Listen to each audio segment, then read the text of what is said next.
할렐루야. 우리 함께 사도신경으로 우리 신앙을 고백하시면서 주님 앞으로 나아가겠습니다.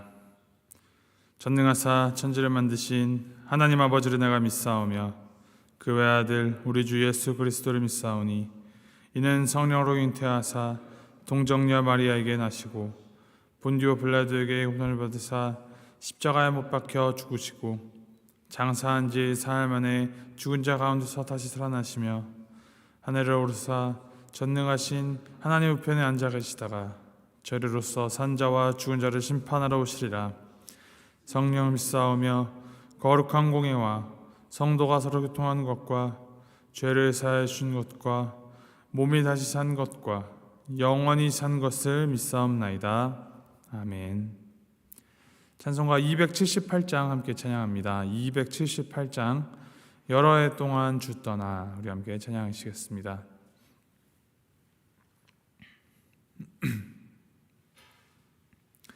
찬송가 278장입니다.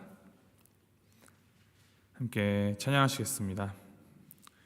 여러 해 동안 주 떠나 세상 연락을 즐기고 저 흉악한 죄에 빠져서 주 은혜를 잊었네. 오 사랑의 예수님, 내 맘을 곧 엽니다. 곧 들어와 나와 동행하며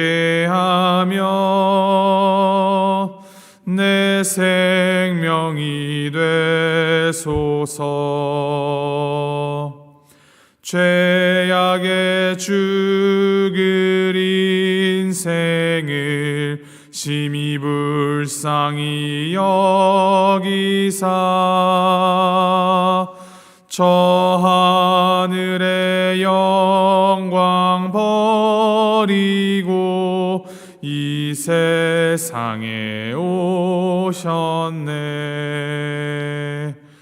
오 사랑의 예수님, 내 맘을 곧 엽니다. 곧 들어와 나와 함께하며 내 생명이 되소서. 홍포를 입은 구주는 가시면류관 쓰시고 저 십자가 높이 달리사 그 아픔을 참았네. 오 사랑의 예수님, 내 맘을 곧 엽니다. 곧 들어와 나와 함께하며 내 생명이 되소서. 미련한 우리 인생은 주의 공로를 모르고 그 쓸쓸한 사막 가운데 늘 헤매고 다녔네. 오 사랑의 예수님, 내 맘을 곧 엽니다. 곧 들어와 나와 함께하며 내 생명이 되소서.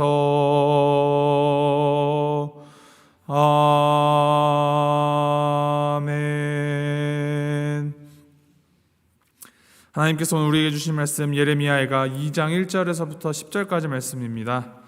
예레미야애가 2장 1절부터 10절까지 말씀 우리 함께 교독하시겠습니다.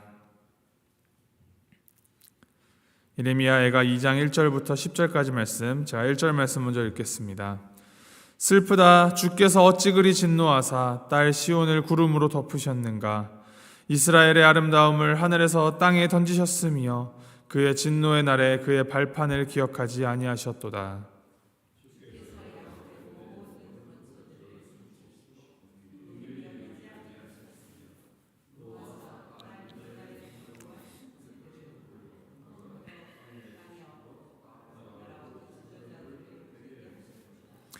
맹렬한 진노로 이스라엘의 모든 뿔을 자르셨으며 원수 앞에서 그의 오른손을 뒤로 거두어 들이시고 맹렬한 불이 사방으로 불사름같이 야곱을 불사르셨도다.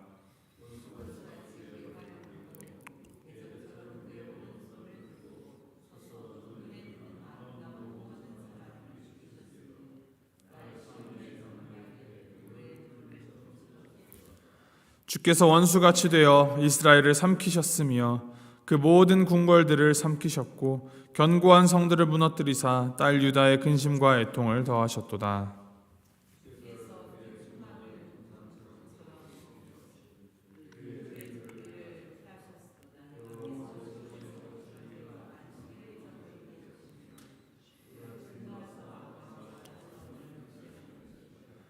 여호와께서 또 자기 제단을 버리시며 자기 성소를 미워하시며 궁전의 성벽들을 원수의 손에 넘기셨음에 그들이 여호와의 전에서 떠들기를 절기의 날과 같이 하였도다.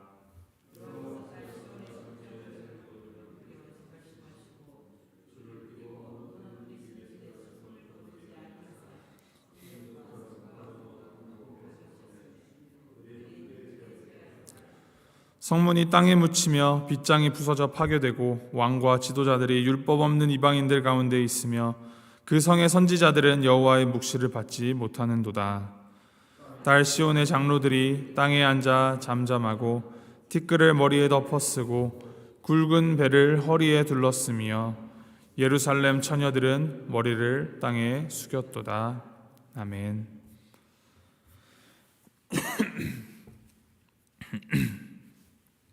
예레미야애가 2장은 예루살렘과 유다에 대한 더 깊은 탄식의 슬픔의 노래입니다. 2장은 예레미야애가 1장과 이 연결되는 연결고리로 눈물을 흘리는 것과 예루살렘의 이 과거의 아름다움에 대한 기억과 같은 이런 비슷한 연결고리들을 가지고 있습니다. 그러나 여기 2장에서는 1장에 비교하여 더 강조되는 부분이 있는데 하나님이 고통을 일으키시고 계시며 하나님이 심지어 이스라엘의 원수로 묘사된다라는 점이 두드러지는 특징입니다. 1절의 말씀이 슬프다라는 말로 시작이 됩니다. 이 예레미야애가 1장, 2장 그리고 4장이 모두 슬프다라는 단어로 시작이 됩니다.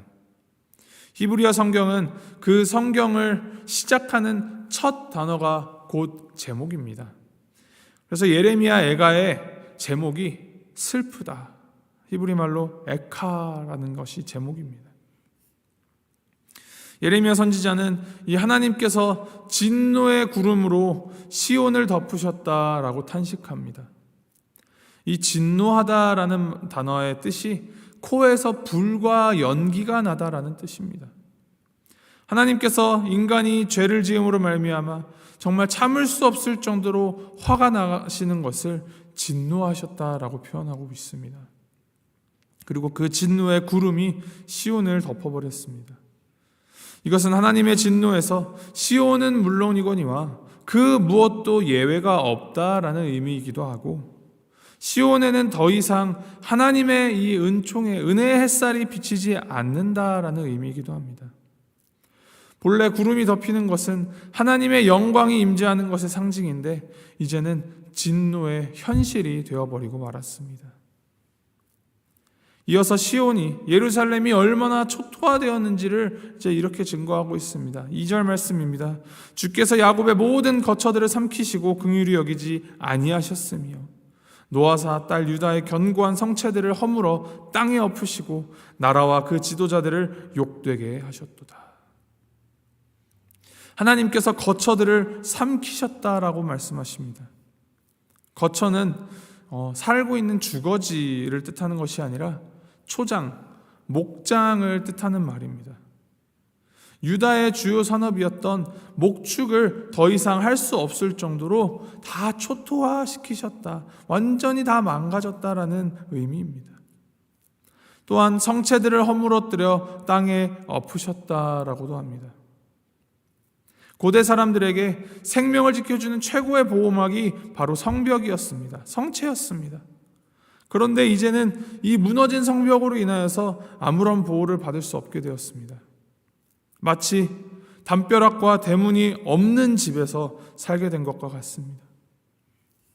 또한 나라와 지도자들을 욕되게 하셨다라고 합니다. 유다는 이제 더 이상 나라도 없고 왕도 없고 지도자도 없는 곳이 되어서 백성들이 이제 어떻게 해야 할지를 모르는 상황에 처하게 되었습니다.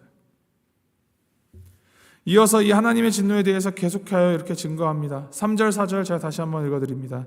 맹렬한 진노로 이스라엘의 모든 뿔을 자르셨으며 원수 앞에서 그의 오른손을 뒤로 거두어 들이시고 맹렬한 불이 사방으로 불사름같이 야곱을 불사르셨도다.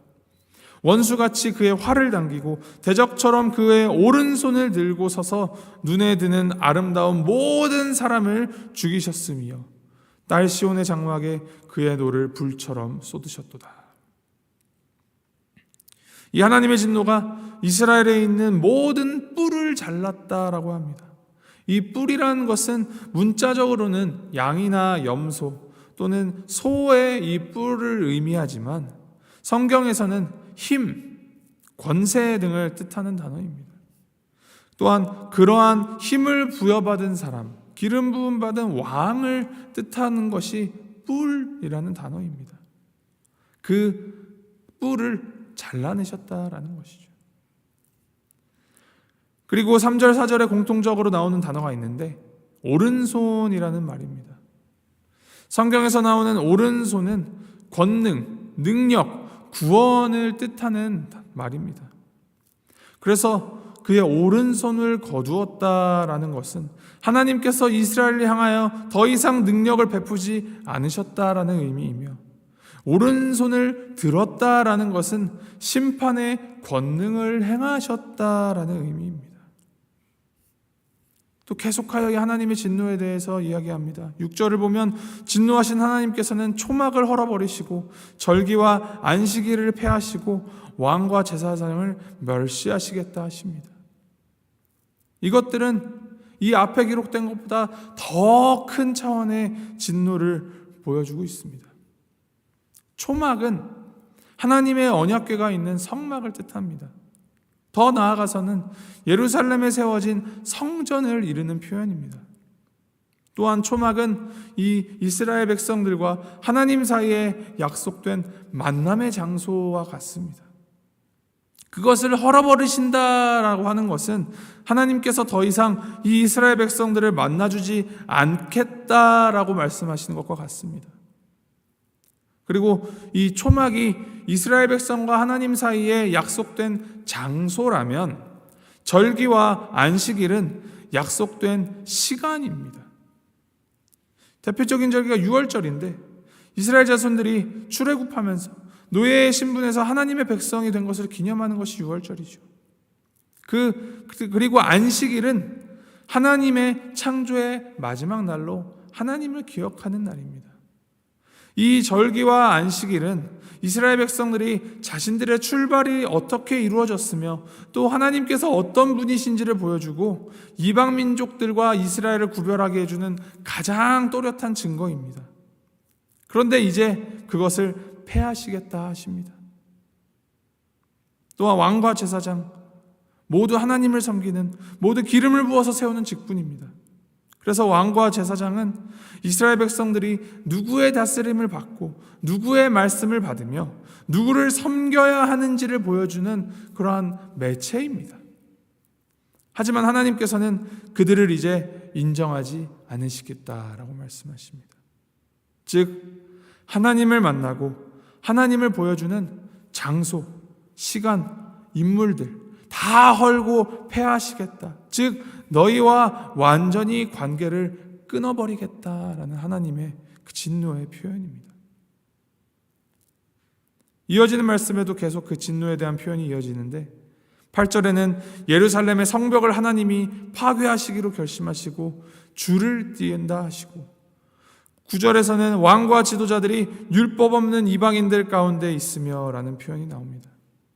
이것은 곧 바벨론으로의 포로 생활을 의미하는 말입니다. 모두 다 포로로 잡혀가서 어떠한 제사장도 더 이상 남아있지 않아서 율법을 가르칠 사람이 아무도 없으며 선지자의 어떤 활동도 없다 하십니다. 그리고 하나님이 침묵하시는 것처럼 침묵하시는 듯이 보입니다. 오늘 말씀을 쭉 읽어 내려가면 참 무서운 말들이 계속하여 이어집니다. 이처럼 하나님의 진노가 참으로 무섭습니다. 어찌 생각하면 하나님의 진노가 이토록 가혹하고 무섭다라는 것이 한편으로는 당연한 것이 하나님이 가장 위대하고 가장 강하신 분이시기 때문에 그의 진노 또한 그 무엇보다도 무섭고 거대한 것이 마땅하지 않습니까? 중요한 점은 이토록 이 무시무시한 진노를 하나님께서는 그냥 무작정 쏟아내시는 분이 아니시라는 것입니다. 하나님께서는 자기 기분 따라서 분풀이하듯이 이러한 진노를 쏟아내시는 분이 아니시며 이 진노의 대상이 정말 명확하게 정해져 있는데 바로 죄를 지은 자들, 그들을 향한 심판으로 진노를 내리신다라는 것을 우리는 항상 기억해야 합니다. 즉 이러한 진노를 당한 이스라엘이 하나님을 저버리고 죄 짓는 것을 멈추지 않았으며 이 수많은 하나님의 회개의 권면을 듣고도 모른 척하여 반복하여 죄를 지었기 때문에 결국 이러한 심판을 당하게 된다라는 엄중하고 무서운 말씀을 주시는 것입니다. 그렇다면 우리가 해야 할 일 무엇입니까? 10절 말씀에 이렇게 기록합니다. 딸 시온의 장로들이 땅에 앉아 잠잠하고 티끌을 머리에 덮어쓰고 굵은 배를 허리에 둘렀으며 예루살렘 처녀들은 머리를 땅에 숙였도다. 우리가 해야 할 일, 티끌을 머리에 덮어쓰고 굵은 배를 허리에 두르는 일, 바로 회개하는 것입니다. 이 죄에 대한 철저한 회개를 주님 앞에 하고 하나님 앞으로 나아가야 합니다. 이 회개라는 것은 단순히 형식을 취하는 것으로 완성되지가 않습니다. 그저 무릎 꿇는다고, 잘못했습니다라는 말을 한다고, 죄 뒤집어 쓰고 굵은 배를 허리에 둘렀다고 완성되는 것이 회개가 아닙니다. 회개는 다시 그 자리로 돌아가지 않는 것, 방향을 돌이켜 하나님을 향해 나아가는 것이 진정한 회개입니다. 자신이 저지른 죄에 대한 대가를 치르고 같은 죄를 다시는 반복하지 않는 것, 하나님을 진노하게 하였던 이 불순종과 교만함, 이기심을 다 벗어버리고 하나님의 말씀에 더욱 집중하고 하나님의 뜻에 더욱 민감하여 진정으로 하나님을 위한 삶을 살아가는 것, 그것이 우리 안에 일어나야 할 회개입니다. 이러한 진정한 회개가 오늘 우리 안에 일어나기를 소망합니다. 하나님의 위대한 역사는 늘 회개로부터 시작하였습니다. 나를 드러내려 하는 이 교만함의 죄, 내가 조금 더 돋보이고 이득을 보고 편해보고자 하는 이기심의 죄, 공동체를 가르고 무너뜨리고 거짓과 중상모략으로 다른 이들을 시험에 들게 하는 그 죄, 그 모든 죄들 다 뿌리 뽑고 완전히 그 죄를 없애지 않으면 아무리 하나님을 믿는다 하여도 그것은 거짓 믿음이며 결국 하나님의 진노를 피할 수 없게 됩니다. 이 말씀을 하나님께서 주시는 것은 우리에게 경고를 주시는 것이며 다시금 기회를 주시는 것입니다. 무시무시한 진노를 받아 마땅한 우리에게 회개의 기회를 주시는 우리 하나님 굳게 붙잡고 오늘 진정한 회개로 주님 앞으로 나아가시길 바랍니다. 하나님께로 돌아가 하나님의 뜻대로 하나님 말씀대로 살아감으로 그 진노를 피하고 진노하시기를 더디하시는 우리 하나님의 사랑 안에 거하는 오늘 하루 살아가기를 주님의 이름으로 소망하고 축복합니다. 함께 기도하시겠습니다.